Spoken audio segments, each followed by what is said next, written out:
vamos a meter con un especialista en el mercado laboral, uno de los mercados que se ve en riesgo en función de una recesión. Hablamos con Matías Guidini, él es CEO de la consultora Guidini Rodil y es especialista en el mercado laboral. ¿Cómo estás, Matías? ¿Qué tal? ¿Cómo estás? Buenas tardes. ¿Cómo estás vos? Bueno, un mercado que se habla de reformas y la gran pregunta, ¿hay que reformar un mercado como está hoy? Porque en la recesión vamos a tener un mercado mucho más complicado. ¿De qué se habla cuando se habla de reformar el mercado laboral? Bueno, creo que la reforma laboral es necesaria, es imprescindible. No sé si es suficiente.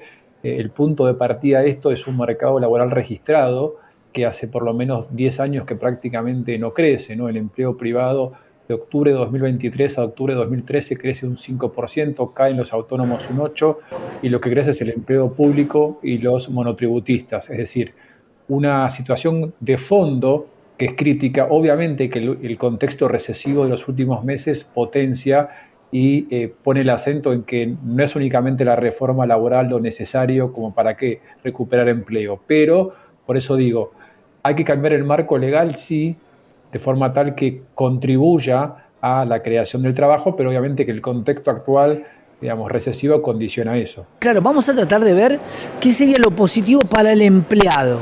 Digo, con la quita de impuestos posiblemente que le quede más dinero en la mano.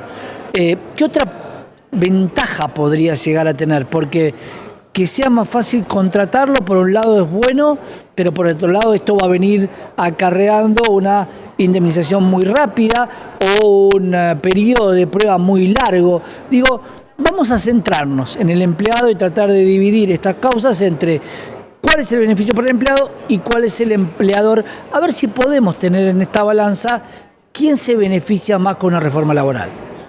Bueno, el primer punto, Santiago, es ver cuáles van a ser los puntos que están en esa nueva propuesta laboral. Si uno toma, por ejemplo, los que estaban en el DNU inicial, que después hoy están paralizados, el primero justamente tiene que ver con el periodo de prueba, que se extendía de 3 a 8 meses. Entonces, tu punto es muy válido, decir, bueno, ¿eso favorece o perjudica?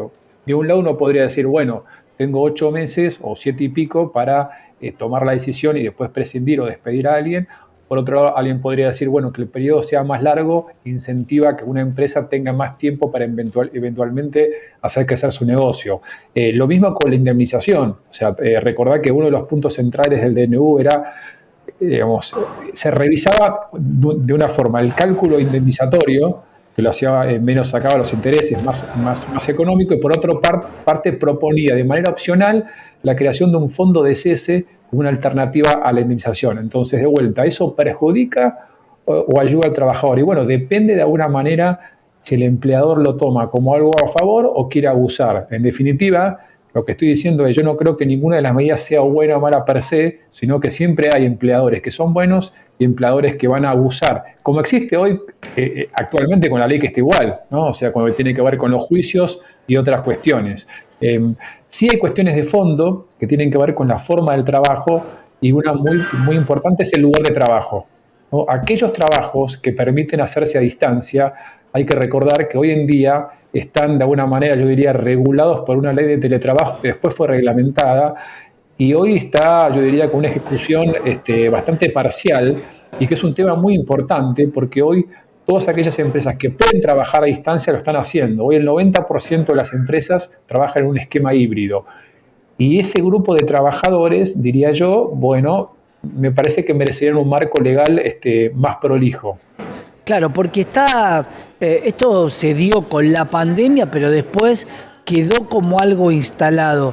De alguna manera muchos empleados ven beneficios en el home office porque no hay traslado, no hay viático, pero esto no está arreglado o reglamentado realmente. ¿Este DNU traía algo de esto?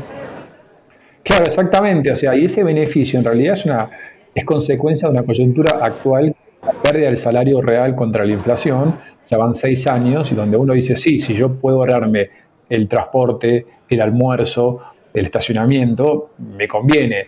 Pero la realidad es que también trabajar todos los días de la casa muchos trabajadores se dieron cuenta que en realidad tampoco era tan conveniente.